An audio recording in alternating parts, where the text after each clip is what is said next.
Welcome to the latest episode of Damien's Market Update, the show where I talk about what's been going on in investment markets and what to look out for in the weeks ahead. Now, if you find this useful, make sure you hit that like button. Also, ask any questions below the video on YouTube and I will answer them. And also, don't forget to subscribe to the channel because I do these updates every month. Now, if you're watching this on YouTube, then I'll try not to wave my hands around as much as one of them is bandaged, but as you've probably noticed when I do these, I do wave my hands around a lot as I get excited. Now, cracking on with the show, if you recall, my last update back in September was called Goldilocks Return. Now, as September progressed, the initial optimism of investors who'd been banking on the Goldilocks narrative in the US began to wane.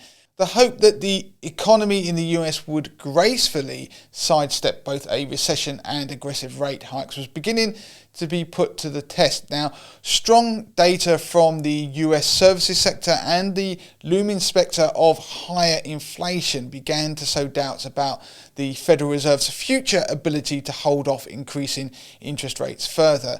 The situation wasn't helped by an IMF paper that was released during the period, which shed light on the historical persistence of inflation, especially after terms of trade shocks. Now, I'm not going to go into a full explanation here as I covered that in detail in episode 432 of the Money to the Masses podcast, and there is a link below this episode which you can click on and listen to that full explanation. But in short, the report emphasised that in many historical episodes, initial signs of declining inflation were misleading, often leading to premature policy easing.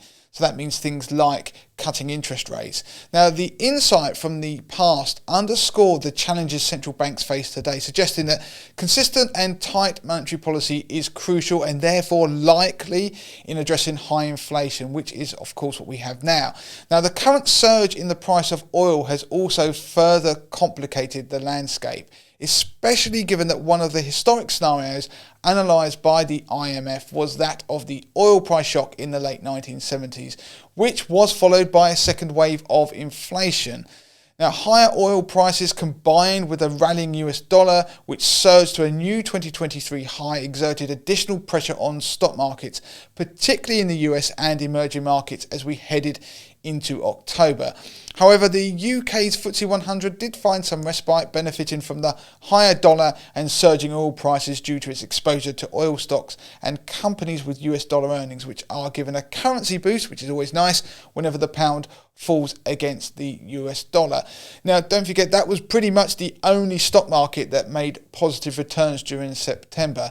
In Europe, weak manufacturing data from Germany cast a shadow over European equities, and central bank chiefs from across the continent hinted at potential future rate hikes, adding to the prevailing market volatility. By September's end, bond markets also began to show significant shifts that further unsettled stock markets. The German bond yields reached their highest levels since 2011, with similar trends observed in French and Italian government bond markets. Now, the US wasn't immune either, with the 10-year US Treasury yield reaching levels reminiscent of 2007, a long time ago, with the yield heading towards 4.7%. This was further accentuated by a rare bear steepening of the yield curve, which is a phenomenon that often precedes an economic recession. Now, listen to podcast episode 433 for more info on that one.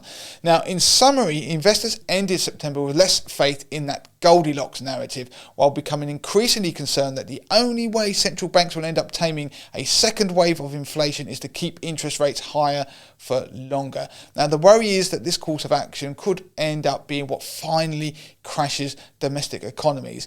So is it any wonder that pretty much everything you owned except cash lost money during September? I'm talking about bonds and equities in tandem, which is very unusual. The silver lining for UK investors during September was that the weaker pound, particularly against that US dollar, meant that their equity losses were at least tempered. Unfortunately, the start of October picked up where September left off, with global bond yields continuing their surge, causing further tremors in stock markets. The 10-year US Treasury yield pushed to new multi-year highs, while the 30-year Treasury yield hit a staggering 5%, which is the highest level since 2007. The German yield curve also saw significant movement, with the 10-year Bund yield reaching 3%. Now, this aggressive bond market sell-off in 2023, especially in longer dated bonds, is different to the bond market carnage of 2022, where the sell-off was more pronounced in the shorter dated bonds, which that happened because that reflected the immediate reaction to central bank rate hikes back then, whereas now the movements are reflecting the higher for longer fears that we've now got. So central banks might be forced to keep interest rates higher for longer to tame inflation. Stock markets already reeling from September's slump face further headwinds at the start of October. Even the FTSE 100, which had previously shown some resilience, began to falter. However, there were glimpses of stabilisation as bond yields retreated from their recent highs. But geopolitical concerns have now added another layer of complexity. The escalating situation in Israel and Gaza prompted an initial flight to safety, with investors flocking to US treasuries, driving down yields and bolstering the US dollar. Yet the flight was short-lived, and within days investors' focus had shifted back to inflation, especially after US inflation data for September exceeded expectations.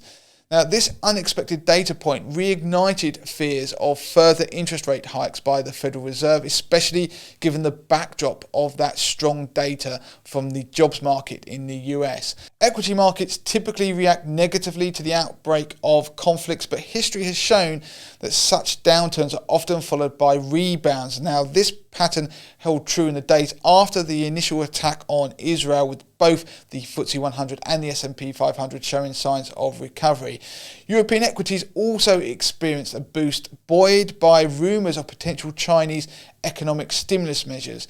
Now, don't forget that China is one of the biggest importer of European goods in the world, so obviously good news for the Chinese economy ends up being good news for European exporters, particularly in Germany. However, the uncertainty stemming from the Middle East persists. Now, this is evident if you look at the gold market. The price of gold rallied by over 3% on Friday, which reflects investors' apprehension ahead of another weekend of geopolitical unpredictability.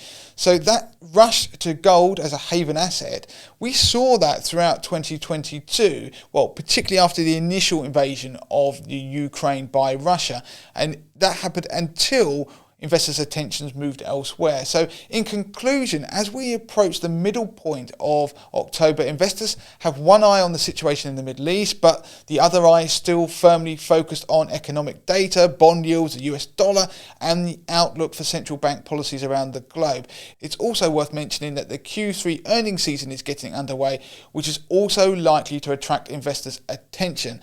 Now, it's never easy being an investor, but seasonality might be about to offer a helping hand, and I'll talk more about that next time. So if you found that useful, please do hit that like button, but also subscribe to the channel, and also make sure any questions, put them below the video on YouTube.